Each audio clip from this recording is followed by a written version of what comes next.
Hi guys, how we going? Woohoo! So it's still a bit of noise. Kids are still a bit noisy out there. We've just been to the park. I posted some pictures of us in the park. It's Dick Van Dyke's 100th birthday, of course. We say happy birthday to Dick Van Dyke. 100 years old. I've got some lovely memories of Dick Van Dyke. I love Chitty Chitty Bang Bang, Chitty Bang Bang, and Chim Chimney, Chim Chimney, Chim Chim Chiree. So Nicola loves Dick Van Dyke, but I do as well. I have a very special memory of Dick Van Dyke. When I was up 3 or 4, I think I was, maybe a bit younger.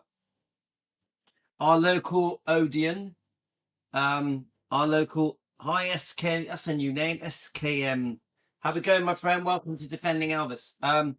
So my local, how can I say it? Odeon was doing a re-showing of Mary Poppins, and my dad ran a tiny little backstreet cafe. The waitresses were told to look after the twins, Louis and Andreas, and they took us to see Mary Poppins, and we loved it. It was like the best thing we'd ever seen ever. And the waitress allowed us to stay for the second showing, and I always remember sitting with Angela, our waitress, a blonde lady, and watching the second showing of oh hello mate, how you going? Stephen, how are you? How you going, my friend? That's the first time you've joined me. Hi Stephen. Welcome, my friend. Stephen's my friend, guys. So special memories of Dick Van Dyke. I love Chitty Chitty Bang Bang, of course. We all watched the reruns when I was a little kid at home in the 70s with my twin brother and my family and my mum and dad. So I've always thought Dick Van Dyke was very special. Yeah. And Mary Poppins, come on. Julie Andrews, The Sound of Music, all of that. Love it, love it, love it, love it. Right, so guys, I am a bit pushed because I've only got about half an hour. So Donna has asked me to review this. Actually, I'll quickly tell her. 100% so we're going to review Donna's video. So I just want to say to her that we're live. No, you can have it in 5 minutes. Right, shh. Right. There's a charger here, Roy. Roy, there's a charger here. Sorry, there's a charger here. Yeah. Yeah. There you go. Don't touch the camera. Just go sit on that chair there. It's all right. Tina's. No, don't touch the camera. Use the blue charger. Yeah. Right, there we go, guys. Don't worry. That's it. There you go. It's quite long, Tina. It's quite long. Sorry, Tina's charging his phone. Hi, Nancy. How are you? Right, wait a minute. Do you want to sit here? Yeah, but shh. Move the sticks for you. Tina's decided he's going to come and sit with us. Right, come on, sit down. Come and sit here. Come on, mate, you'll be okay. It's long enough. There we go. Is it come on, Tina? Has it come on? Is it charging? Right, got me coffee, guys. Of course, we're at home in my kitchen. So Donna has asked us to review a couple of her videos. Karen, her assistant, has been messaging me. Of course, I'm gonna review Donna's Presley's videos. Of course, Elvis's first cousin. So goes without saying. So we do have to, if we're quiet, you do have to start. Tina, should we say hello to them? Tina, say hello. Tina, look at the camera. Go hi. Say chim chimney, chim chimney, chim chim chiree. Chim chimney, chim chim chim chim chim. We've been singing Dick Van Dyke songs today. Okay, let's get on with it then, guys, because I'm a bit pushed. Thanks for joining us, Nancy. We did some defending videos today. Just to say that the defending video that we did concerning the breakup of the marriage and has had quite a big reaction. Remember, when I do these defending videos, I'm not trying to attack Priscilla. I want the truth for Elvis. Don't confuse things. I'm not a hate channel. I'm not trying to spew hate. I want the world to know what went on. How this is the best in the world. Yeah, I want the world to know what went on between Elvis and Priscilla, especially concerning the divorce settlements, because the second divorce settlement, when Priscilla went back for more,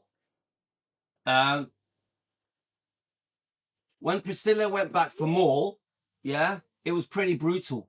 It was pretty brutal.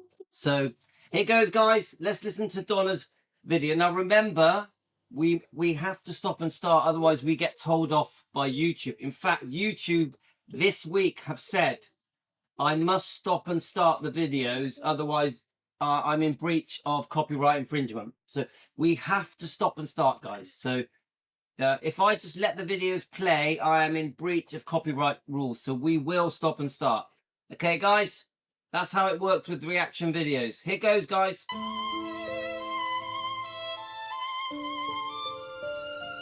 In the long shadow of Graceland, two men stood at the center of a fortune that arrived faster than either could have imagined. A father and a son bound by blood, yet pulled in different directions by the force of sudden fame. That says it all. Out of the blue, because of Elvis, massive fame. Massive fame. Unexpected, out of the blue. And this is what the Presleys had to live with. And the Smiths. Tonight, we step into the space between them. Not for scandal, but for truth. What happens when a family built on struggle is thrust into an empire? And how does a father protect what his son creates when the world is watching every move they make? This is the story of two Presleys, navigating loyalty, pressure, and the quiet storms that rise when fame rewrites the rhythm of a family. That says it all. That says it all. I don't have to add to that. Yeah? Suddenly, the Presleys are thrown into a tornado. Yeah? Now, obviously, massive success. Everyone's really happy for Elvis. But everything changes. Everything changes for the Presleys. Everything, guys. And this is what Donna is going to try and discuss with us and try and explain to us in this video.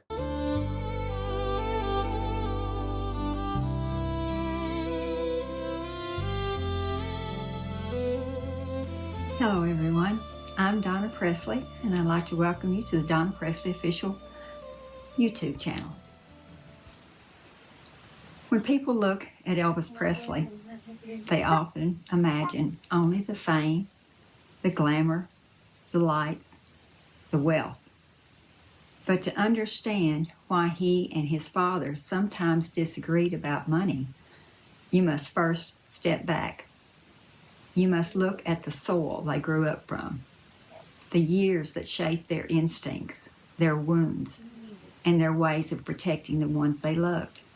So we've got to think about this, guys. Yeah? Remember, Elvis spent a big part of his life in Tupelo. I think he was about 13 when he goes to Memphis. They'd moved around a lot. I think there was a brief move to Memphis, but then they came back to Tupelo. Then they went back to Memphis again, always looking for a better life. Yeah. Remember the Christian upbringing. Yeah. They had a very humble, down-to-earth, honest upbringing and very decent people, good-hearted, kind people, the Presleys. And they're thrust into fame, which obviously changes everything. Vernon, of course, and Gladys want to protect their son, of course. Let's keep listening. My Uncle Vernon was born into abject poverty. He was one of 5 siblings, raised in a household that was stretched thin long before the Great Depression made life even harder for working families. His father, Jesse, was not a steady presence. That absence placed every responsibility on my grandmother, Minnie Mae, a woman who bore the heavy burden of feeding her children, keeping them alive, and navigating a world that offered her very little in return. So remember, guys, and this is, I've discussed this with Karen and with Donna Presley, and we've seen this in videos recently. Minnie Mae, Dodger, she was the center of everything. She was the core of everything. Yeah, people have to go back a few generations to understand this. You know, a very proud grandmother, a very loving mother. Yeah. So we can't underestimate the importance of Minnie Mae, Dodger. Yeah. So let's keep going, guys. Although the house she kept was terribly basic, without even the usual small comforts, it was spotless. It was dignified, and it had pride. She cared for her children with strength and discipline, and that environment, though simple, shaped the character of the son she raised. Yeah, and I love that. I love that because I think anyone that has been a fan for years and has really grown to understand Elvis's personality, his likes, his dislikes, the way he treated people, how kind he was, his religious beliefs, his spiritual beliefs, the fact that he prayed every day, took a Bible with him wherever he went, how kind he was to so many people. Yeah, even people that were strangers. The way that he didn't want anything for himself. Everything was for everybody else. He was the king of sharing. Sharing is caring. Elvis epitomized generosity from the heart, not just with gifts, in every way, even with himself.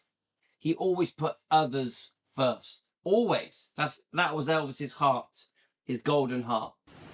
Growing up in that kind of poverty leaves a mark.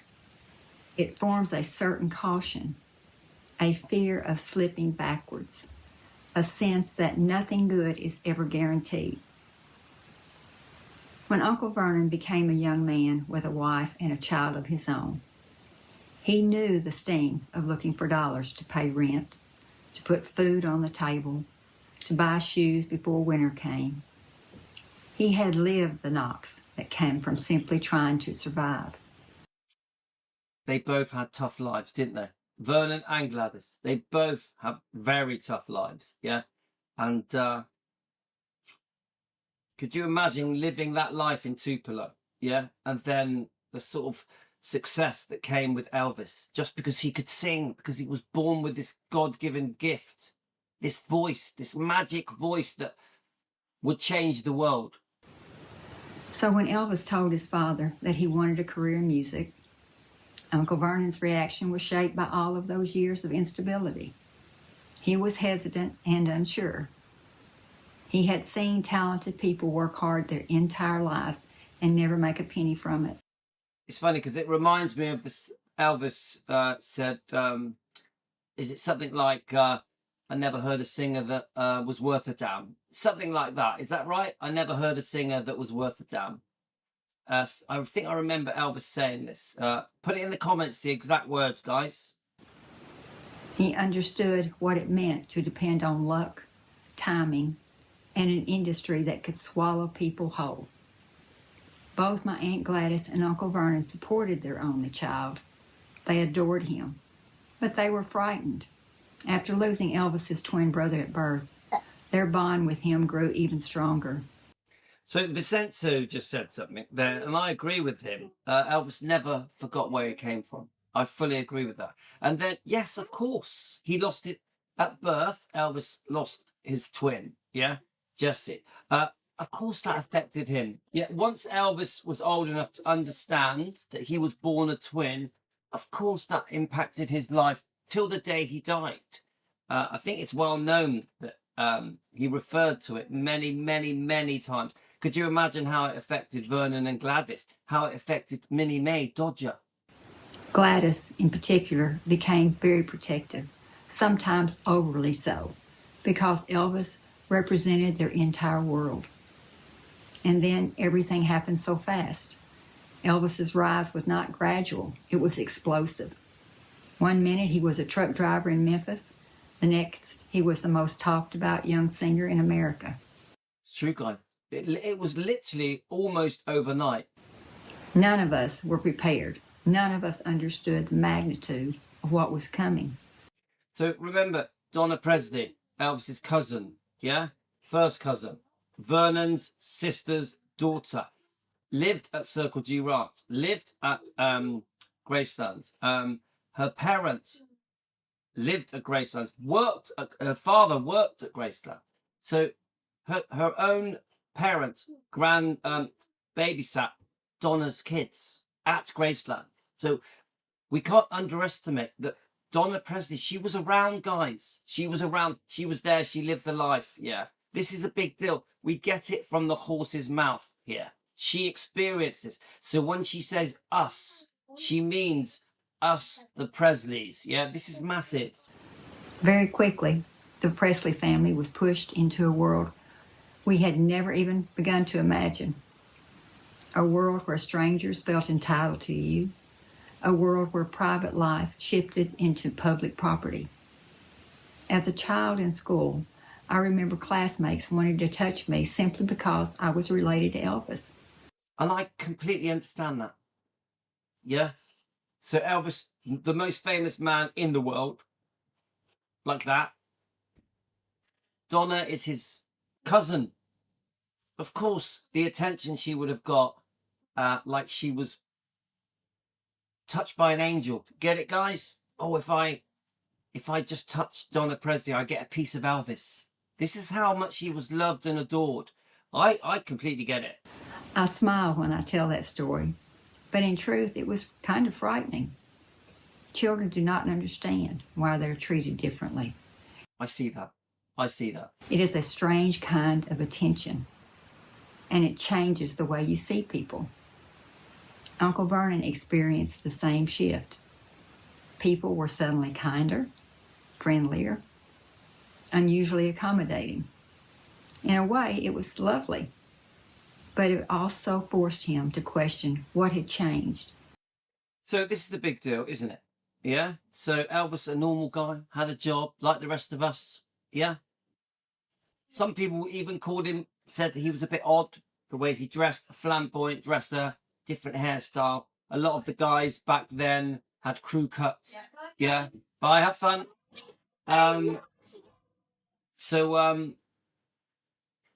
Elvis, all of a sudden, have fun, enjoy yourself. All of a sudden, Vernon and Gladys, and Minnie Men, and the relatives, the Presleys, close family, yeah? Everything had changed. So Elvis needed protecting. Elvis needed protecting, guys. And who were genuine friends? Who were genuine friends? You know? Who could they trust? Who could they trust? Girls, mates, work colleagues, Colonel Tom Parker, managers, everyone. Everyone. Everyone, yeah. Not the person who mean. There we are. No mean people. Don't trust the mean people. That's what Tino just said. Tino, look at this. Shh, you've seen that, yeah? Yeah, but look at the back. It doesn't. She's changed the name on the back. Now it says Tino Southwest Minis Western. And your number is 11. Is that the right number? So like Tina's just... What's the right number? Nicola has just sent a thing of Tina. This is from Nicola. Tina, number 11, Southwest Minis Western. Love it. Thanks, Nicola. So you get it, guys. All of a sudden, Gladys Vernon had to be very protective. Yeah. Watch out for Elvis. Why him? Why now? And when he looked at Elvis, the contrast was even more striking. People hung on Elvis's every word. They tried too hard to please him. They wanted something from him, even if they disguised it as affection. Uncle Vernon saw it all. He heard the conversations backstage, the whispers, the flattery, and he was uncomfortable. Part of his tension between father and son came from the difference in their upbringing. So, okay. So, of course, Vernon was protective. Very protective. Of course he is. It's his son. Yeah? Everyone wants a piece of Elvis. Of course, he's very, very wealthy. Yeah? Elvis, very generous. Would love... Turn it down a bit. Elvis would love giving away everything. Cars, houses, you name it, everything. Elvis gave everything away. Yeah? Of course, Vernon, as a father, would think, come on, son, you're being extremely generous here. And Elvis' attitude was, it doesn't matter, Dad, I'll just make some more money. So there was tension between Vernon and Elvis concerning his spending, yeah? concerning the trust of people, the trust of certain family members, employees, Memphis Mafia, certain girlfriends. You get it, guys? People that Elvis worked with, even co-stars. Vernon had his eye always with a protective glance, which I'm sure because of it, Elvis and Vernon would have their disagreements. And the same with Gladys, of course. Gladys had a very natural instinct, a protective instinct. Her instincts, Gladys's instincts were very good. She knew a good egg or a bad egg. Yeah. I think Vernon was the same. Yeah. So maybe sometimes they were overprotective. I don't know. But the bottom line is, I think as time has panned out, many of Vernon's fears and Gladys's fears, maybe even Minnie Mae's fears, Dodgers, maybe even Aunt Delta, came true. Some of these people did let Elvis down. They did betray Elvis. They double-crossed him, betrayed his trust. Some of the people that Elvis trusted the most let him down. So I think Vernon to be very protective and Gladys to be protective. Obviously, she left us in 1958. So Vernon then takes on the role of protecting Elvis. Yeah. Could you imagine the responsibility that Vernon had to protect his son, his only son, on behalf of Gladys? Obviously, Minnie Mae would help, of course. Elvis absolutely adored Minnie Mae and always had an ear and spent a lot of time with Minnie Mae. Yeah, so the Presleys meant everything to Elvis because they were there before the fame. Elvis loved the people that were around him before he became famous. I really believe that. They were very important to him. And their personalities. Elvis was raised in a home of deep Christian faith. Generosity was not a performance for him. It was instinct. Tolerance and forgiveness were part of his nature. He gave freely. He helped people without being asked. He took on burdens that did not belong to him because he believed it was the right thing to do. I get that. So I'm just looking at Vincenzo. Hi, Vincenzo. Welcome, my friend. Now, obviously, we've got certain friends that people feel were very loyal. Yeah?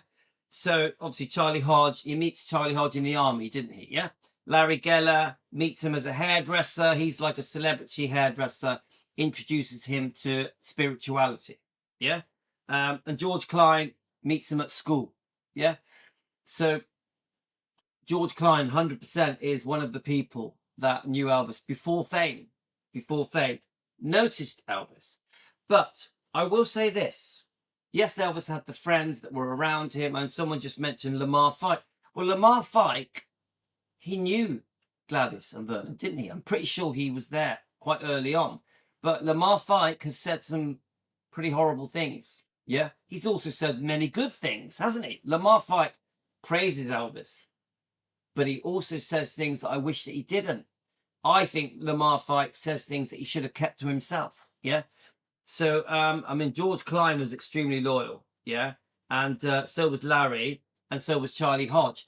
But I really do have this thing. When I talk to Karen, when I talk to Donna Presley, the family were very important to Elvis. The family, the Presleys, obviously Billy Smith was extremely important to Elvis as well. Yeah, we know that. Yeah. So I would say family first. So the Presleys, Billy Smith, then friends. Then obviously he made friends early on in his career, like Red West, Sonny West. He made friends in the army, like Charlie Hodge, Joe Esposito. Do you get it? The people that let Elvis down have shown their true colours. The people that let Elvis down and betrayed him, double-crossed him, have shown their true colours.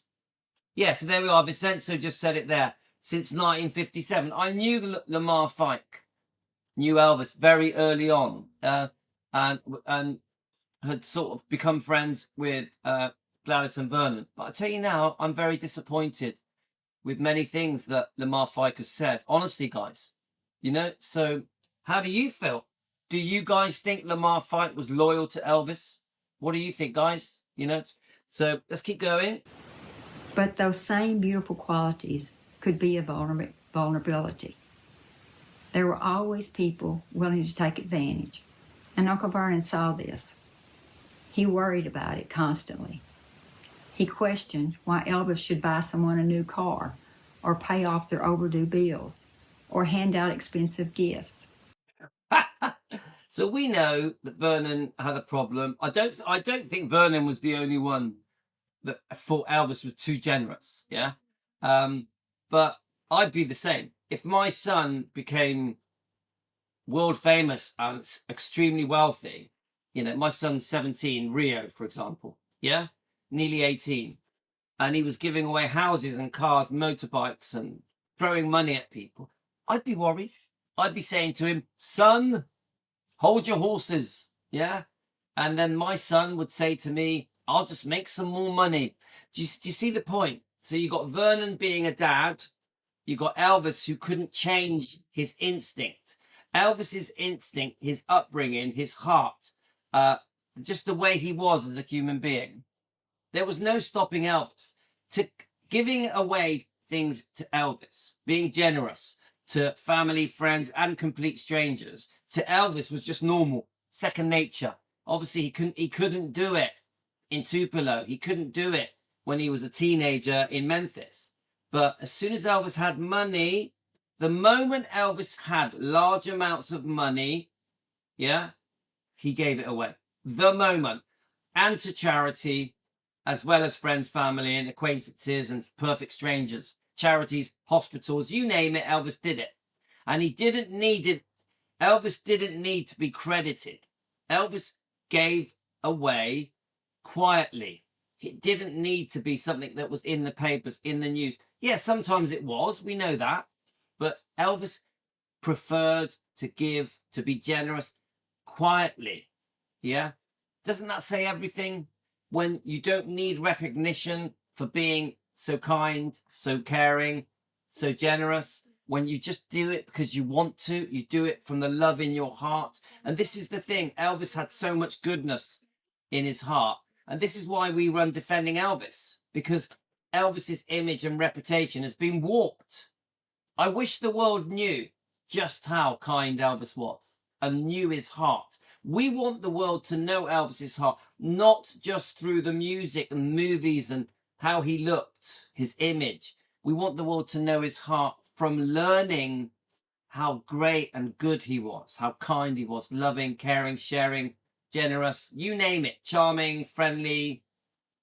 Elvis put everyone else first. He always put himself last. I really believe that, yeah? He was such a special family member. So when people have betrayed him, let him down, and betrayed his trust, it's disappointing. It's heartbreaking. It breaks my heart. Like today when I did the Priscilla video, when I was discussing the divorce settlement, especially the second part of the divorce settlement, it's heartbreaking. Heartbreaking. How greedy and cruel the demand for money was from Priscilla. You know, it really was over the top. Even an attempt to place it, well, not an attempt, even placing a massive debt on Elvis's home, Graceland. It just breaks my heart that it even happened. But then she is treated like a hero. She is treated like a hero. But the way she treated him was terrible. Terrible. Anyway, that's a different topic. He would ask whether these individuals had Elvis's best interests at heart, or whether they were using his kindness for their own gain. These conversations could turn heated. Most of our family can be very volatile. So these conversations turned very heated, yeah? They had tempers. Vernon had a temper, Elvis had a temper, but don't most of us have a temper if we're pushed? Because I'm very soft-natured, me. But if you push me into a corner, I will stand my ground and I'll lose my temper, yeah? Then I'll say sorry, I regret it. But when people discuss Elvis's temper, it makes no sense to me, because everyone's got a temper, haven't they? But when it's Elvis that has the temper, suddenly he's the bad guy. Elvis is so bad because he had a temper. No, he's not. He's normal. He's human. Everyone's got a temper. I doubt anybody watching this show now, or that will watch it later tonight, could say that at some point in their life they haven't lost their temper. volatile, and that includes me at times. We speak with our hearts first. Elvis and Uncle Vernon were no exception. There were times when strong words were spoken, moments when Uncle Vernon would shake his head and say, "Son, these people are just using you." Whew.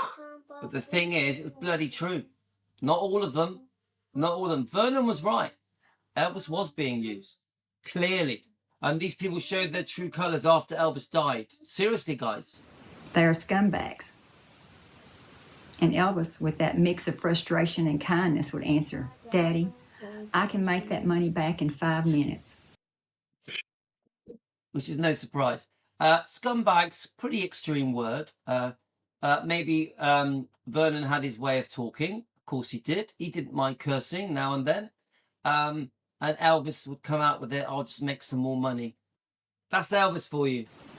Another source of disagreement was a question every parent asked. No matter how famous their child becomes, how long will this last? In the night. And do you know what? I do think there was insecurity. I do think that once Elvis had this massive fame, overnight stardom, yeah, more or less, yeah.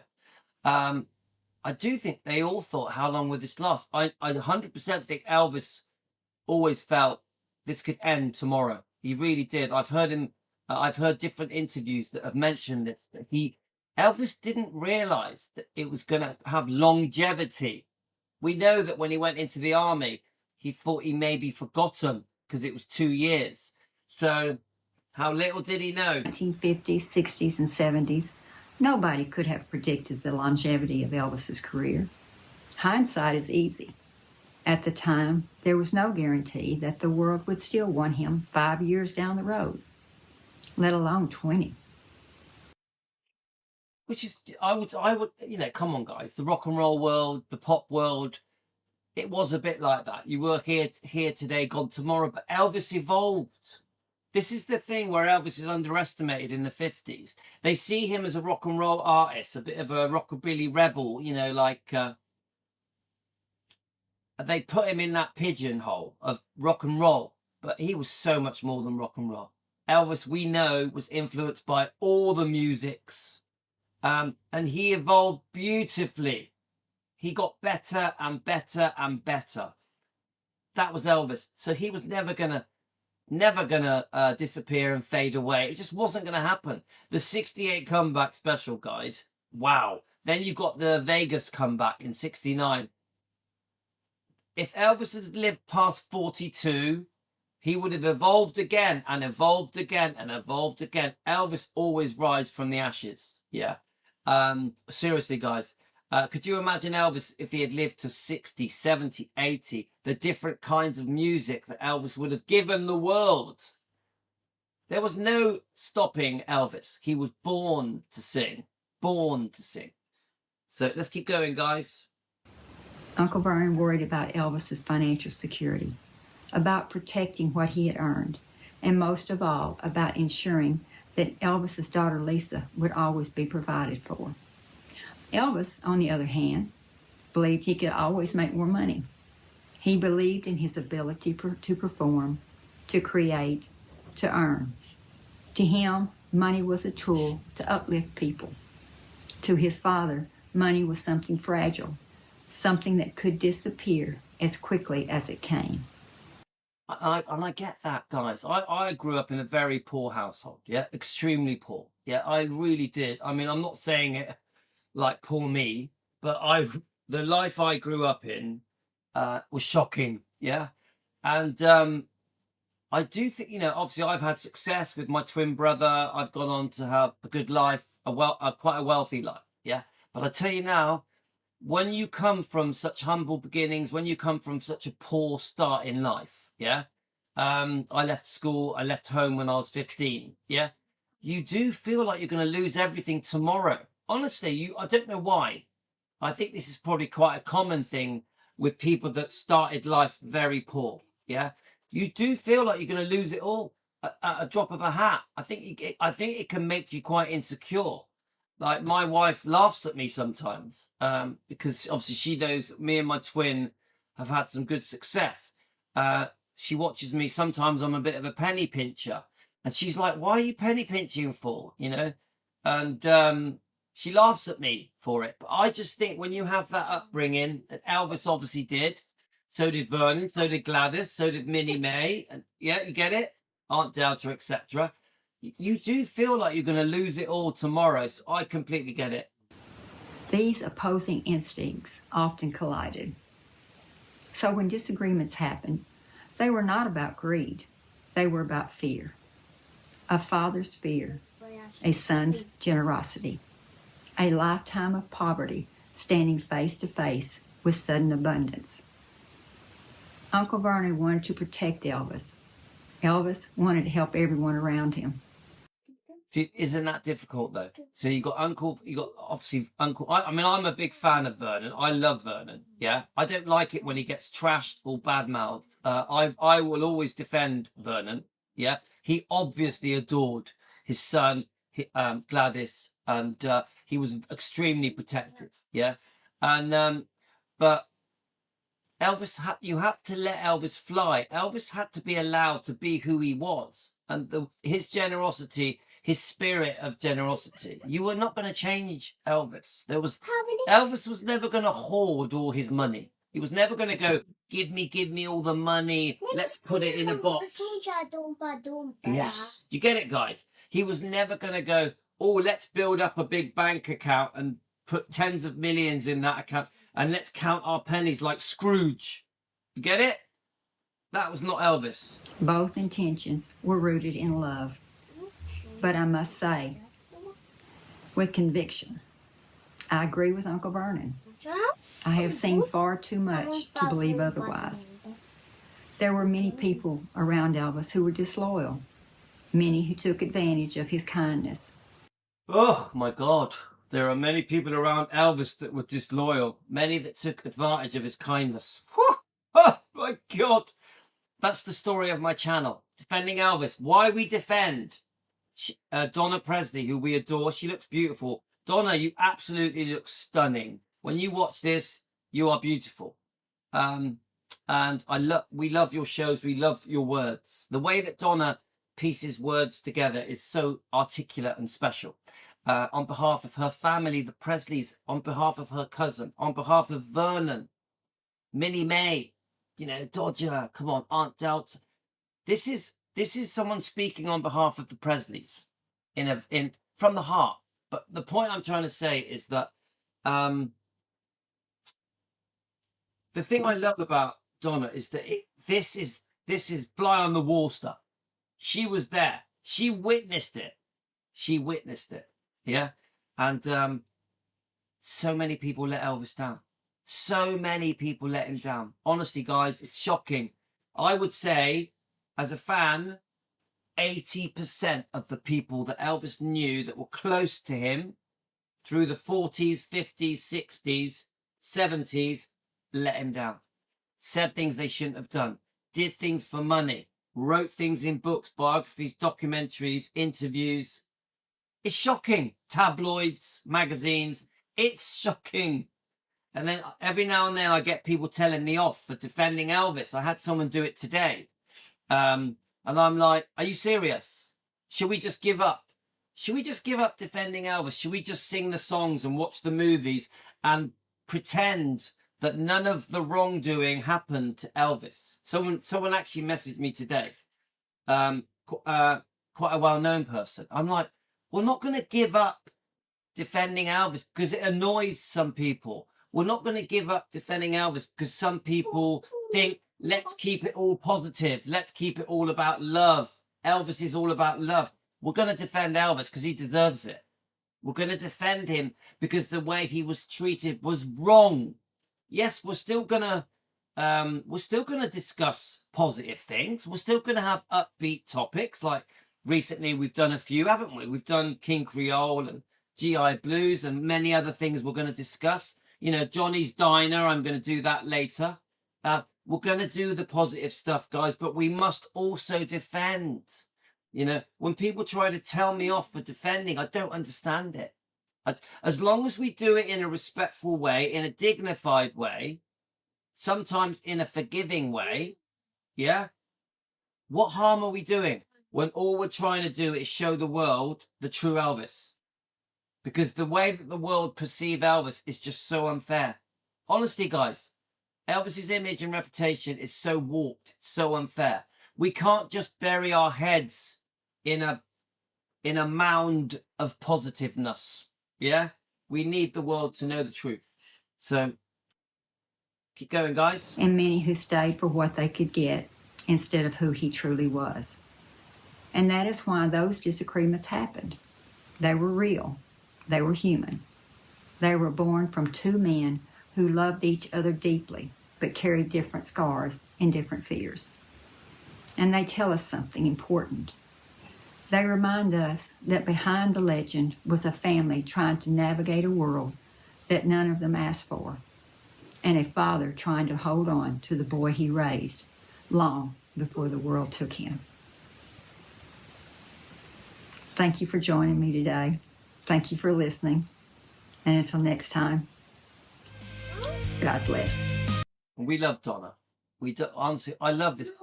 How lucky are we, guys, that Donna Presley can do this?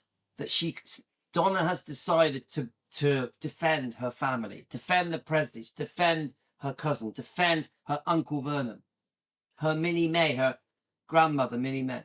Get it? This is very special, you know. And I honestly, guys, we have to embrace this because we're all getting on, aren't we?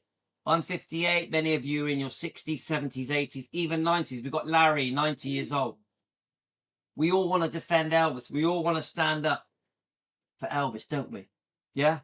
And, yeah, okay, Louis in his kitchen defending Elvis. You know, we're on a mission. We've got something to prove. We've got something to say. We've got a very loud message, the defending Elvis message. Okay? But Donna makes it more special because she was there from the horse's mouth. She was there. She lived the life. She lived at Circle G. She lived at Graceland. Her parents lived and worked at Graceland. So when you get a blood relative standing up for the Presleys, for Elvis, it changes everything. It changes everything. Yeah. I'll tell you what, I think I'd be lost without Donna because the amount of grief that we've been given at defending Elvis, we at defending Elvis, yeah, in Louis' kitchen, as Sergeant says, headquarters. Louis' kitchen is the headquarters, but the grief we get because we defend Elvis, yeah, and Lisa Marie, of course, yeah, it is shocking, yeah. But the point I'm trying to say, guys, oh, that's good, Vincenzo. Hi, Pamela. Hi, Carolyn. Hi, Gio. Hi, Vincenzo. Hi, Lorna. The point I'm trying to say, guys, is that we've had a tough time. We've had a tough time, yeah? So when Donna has come along, yeah, it's quite recent, isn't it? Donna joining us, being part of Team Elvis, doing her own channel, Donna Presley Official. Please subscribe to it, of course. She's had nearly 20,000 subscribers, millions of views. She does a lot of defending, yeah? I think her coming along at a time when people have tried to stop us defending has been a breath of fresh air. And I tell you now, through all the bad times that we've had, our channel, through all the bad times we've had, Donna and Karen have fully supported me all the way through it. Behind the scenes, there's been a lot of things going on. We've had a lot of hates, problems with YouTube, problems with Elvis YouTube channels, problems with Elvis fans. Donna and Karen have fully stood by me, 100%. And we do the same for Donna. We do the same for Donna. We fully stand by Donna.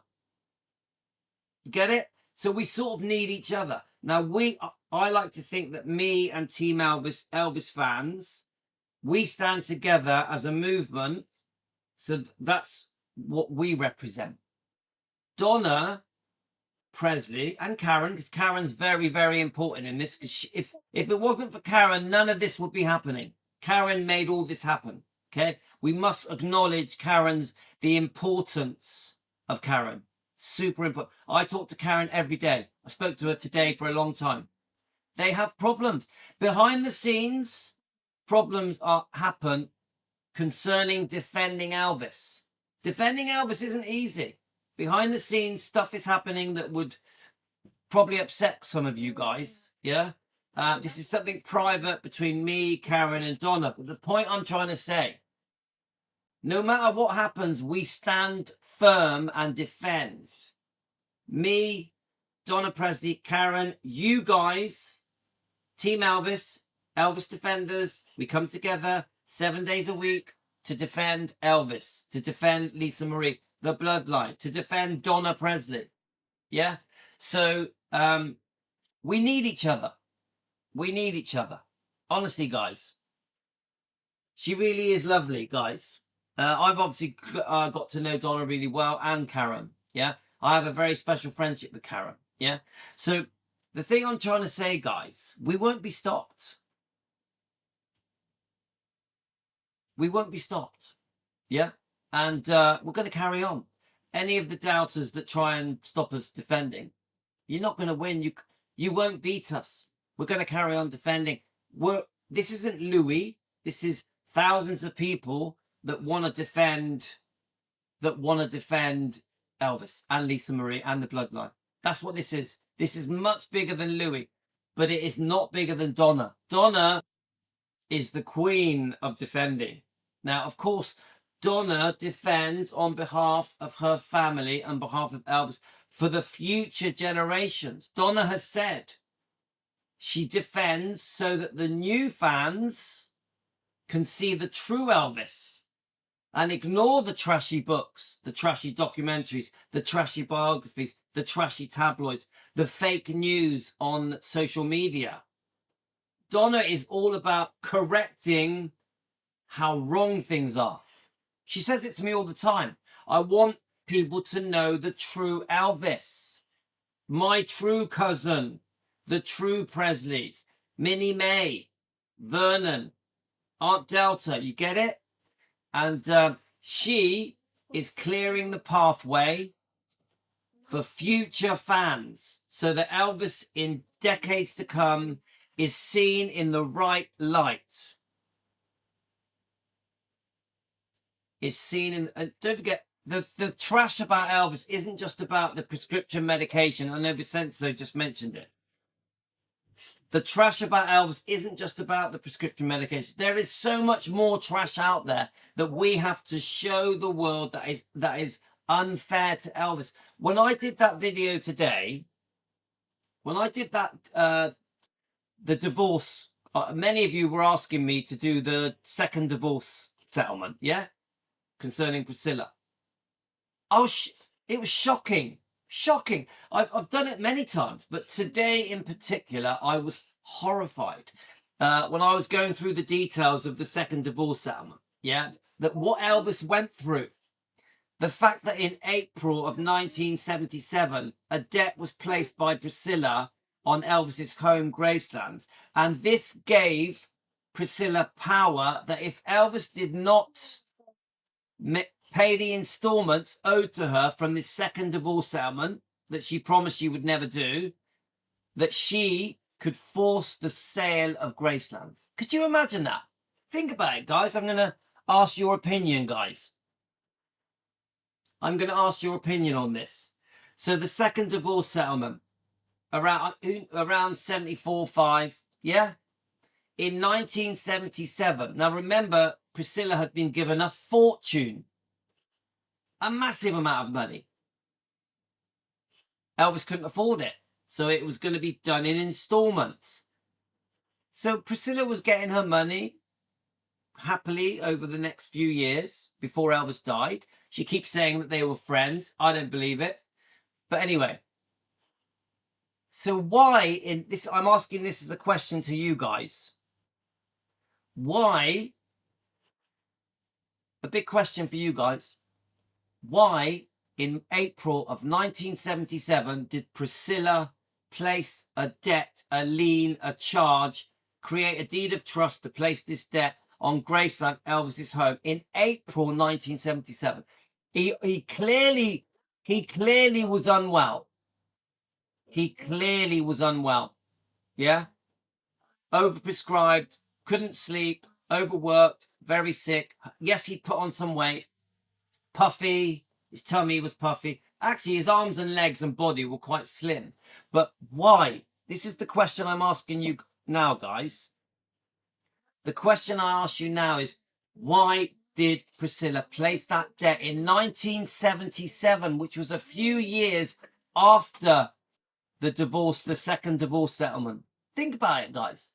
And right, right, Tina, I've nearly finished now. Right, yeah, there you go, mate. So, and I'm going to tell you why. Yeah, and this is my opinion, not a fact. Everything on this show is for entertainment purposes, not a fact. This is an opinion sharing discussion YouTube channel. Nothing I say is fact. But that's my disclaimer, guys. But I'm going to tell you why. Because Priscilla was still owed a lot of money. Priscilla in 1977 was still owed a lot of money from the second divorce settlement. Remember, she promised she would never go back for more. She had to accuse Elvis of fraud and call him a liar so that the judge would allow her to do the second divorce settlement. Yeah? And this is my feelings, guys. And I said this already. She knew he was sick. She could see he was sick when she was phoning him, because we know that Priscilla spoke to Elvis up to a few days before he died. Obviously, it was concerning Lisa, but it was also concerning legal matters, concerning money that was still owed to her from the second divorce settlement. This had been dragging on for a few years, concerning further installments, payments of the second divorce settlement, spousal payments. She was being given a percentage of royalties. Remember, Priscilla on the second divorce settlement had a stream of money coming in from Elvis's royalties. And this is what I'm trying to say to you guys. Everything is just an opinion for entertainment purposes, not a fact. But what I'm saying is this. Priscilla could see that he wasn't well. Elvis was not well. He was overprescribed. He was in pain, couldn't sleep, overworked. And and this is just an opinion, guys, I think she was concerned, worried that he was going to die. Yeah, I know this is an extreme thing to say. I think Priscilla sensed that there's a possibility that Elvis may die, may have a heart attack. Yeah, and I think, this is only my opinion, not a fact, that to guarantee that she got her money, she placed that lien, created the deed of trust, got her lawyers to place that lien in April 1977 to guarantee that she got her money. So that when Elvis did die, God rest his soul, she then had power.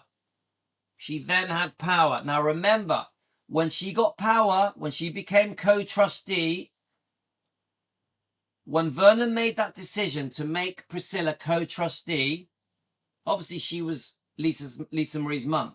So Vernon had almost no choice. Make Priscilla co-trustee because she's Lisa Marie's mum. Who else can Vernon trust? Because obviously he trusted Priscilla to do right by Lisa Marie. Yeah, he was wrong. But the leverage given to Priscilla by having the debt on Graceland, the lien, the deed of trust that placed the debt on Graceland, the charge, gave Priscilla leverage so that when Priscilla was basically dying, serious heart problems, could hardly breathe. Donna Presley has told us that Vernon could hardly breathe. Every breath he took could be his last. Yeah. When Vernon was in this situation, because Vernon knew that Elvis did not want Priscilla on the will. He knew it. Elvis and Vernon knew she had had enough. Priscilla had had enough. She didn't need any more money. The money she was getting was an absolute fortune, including spousal payments and royalties. Yeah? So this is my point, guys. Vernon was in an impossible situation where he literally had to make Priscilla co-trustee on behalf of Lisa Marie. He had to do it. Now remember the power this gave Priscilla. Once Priscilla was co-trustee, everything moved to Priscilla. Priscilla was in charge of everything on behalf of Lisa Marie until she turned 25. Yeah, it was a temporary measure, but you have to understand that once Priscilla was made the main co-trustee, everyone followed what Priscilla said. The banks, any investors, the accountant, everything went through Priscilla for decades. And I'll always say this, guys, the selling off of 85% of EPE was a massive mistake. Should never have happened. It's complicated, guys, but I'm very concerned about the advice that Lisa Marie was getting when that happened. Yeah, I'm very concerned about the money that was given to Priscilla, allegedly, not a fact, just an opinion. When the Elvis Presley Enterprises deal in 2005 was done and 85% of it was sold, I'm very, very worried about what went on behind the scenes. It is mentioned in Bridget Cruz's lawsuit. Bridget Cruz has brought this up. Get it, guys? So, a lot of very worrying things that need to be discussed. And thank you so much to Donna Presley. Pretty serious video defending Vernon, defending the Presleys.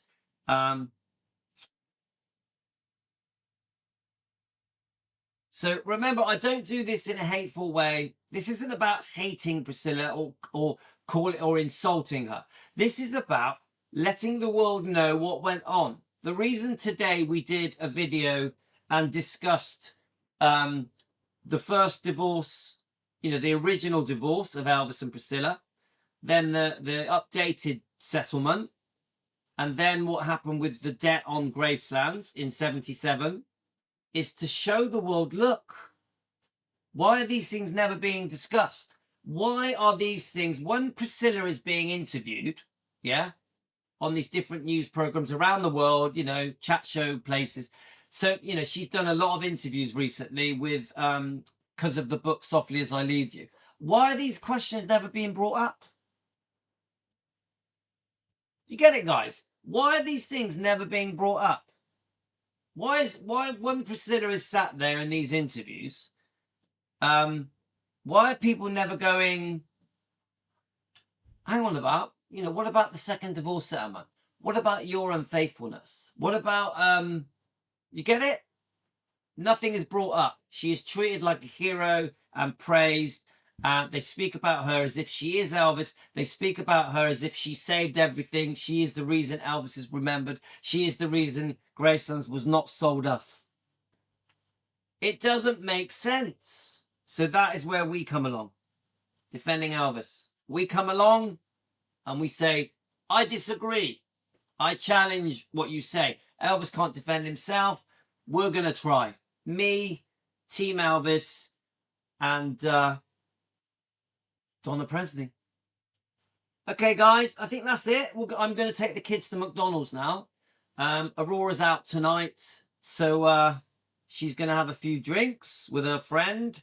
And so the kids want to go McDonald's. I'm not going to have a McDonald's. I don't even like McDonald's. I think it's horrible. So thanks for joining me. Pretty serious video, but it needs to be said. Thanks to everyone that commented. We'll be back. We will be back tomorrow morning. We will be doing some light-hearted topics as well. It's not just going to be about Priscilla. I've got many other topics I want to discuss. And but I really want to thoroughly thrash out this situation with the divorce settlements and how unfairly Elvis was treated. We need to talk about it. Yeah. So my disclaimer, Everything we say is for entertainment purposes, not a fact, just an opinion. We are an opinion discussing YouTube channel where we share opinions. Nothing is fact. Disclaimer. Take care, guys. Love you all. Hi, Carolyn. Thanks, Lorna. Thanks to everyone for joining me. Have a great evening. I hope your health is good, guys. Happy Christmas to all of you. Have a good time with your families. And we will be back. And a special thank you for Donna Presley. We love you. And Karen. Karen, we love you.